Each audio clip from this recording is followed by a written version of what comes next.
در جریان زنوزنی گروهی با اشتراک صدها مهاجر کوری از تاجیکستان و قرقیزستان در یک کون شرکت گازپروم در ولایت ایرکوتسک روسیه 9 نفر جراحت برداشتند.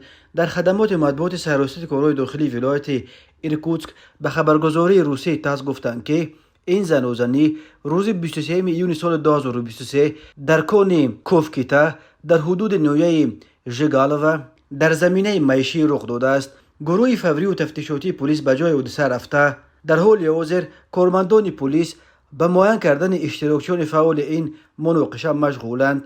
گفتند در پلیس مقامات تاجیکستان تا کنون این حادثه را شرح ندادند، ولی وزارت کارهای خارجه قرقیزستان روز 26 میون خبر داد که کنسول سفارت این کشور در روسیه برای رسانیدن کمک‌های کنسولی و حقوقی به شهروندان قرقیزستان و ملاقات‌ها با نمایندگان مقامات حفظ حقوق به جای حادثه سفربر کرده شده است.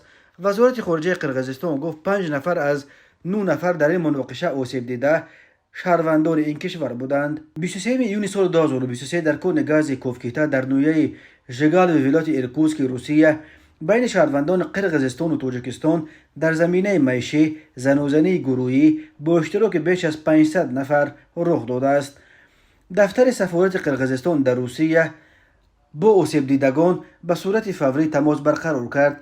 5 شهروند قرقیزستان جراحت‌های گوناگون برداشتند و 1 نفر آنها را در بیمارستان بستری کردند. گفته می‌شود در اطلاع اداره سیاست خارجه قرقیزستان تلگرام کانال شاد خبر داد که سبب مناقشه بحث کارگران تاجیک و قرقیز بر سر نوبت در آشخانه شده است. تلگرام کانال شاد نام 9 نفر آسیب دیده و جراحت برداشتن آنها را نیز نشر کرده است. مماتوف 31 ساله جراحت‌ها از قسمت سر، نور ماتوف جراحت‌ها از قسمت سر، الماز بیکوف جراحت از قسمت شکم، بیلولوف آسیب پوشیده کوسه‌خانه مغز سر، اتربیکوف آسیب زیاد از قسمت سر، چهارشنبیف آسیب پوشیده کوسه‌خانه و مغز سر، سیدلیف آسیب زیاد از قسمت سر، سفاروف آسیب زیاد از قسمت سر، اسکندروف آسیب زیاد از قسمت سر.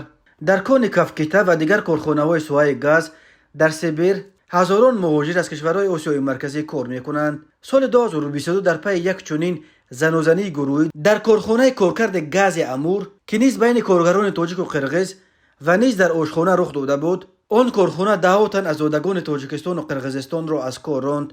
ماه آگوست سال 2021 در پی یک سلسله زنوزنی‌ها با اشتراک مهاجران در منطقه‌های گوناگون روسیه وزارت کارهای داخلی این کشور هشدار داد که از این به بعد مهاجران را برای دخالانه ویران کردن ترتیبات جمعیتی از جمله برای اشتراک در زنوزنی‌ها بی‌رحمانه به کشورهای زادگاهشان اخراج کرده از حق عبور مرز روسیه محروم می‌کنند.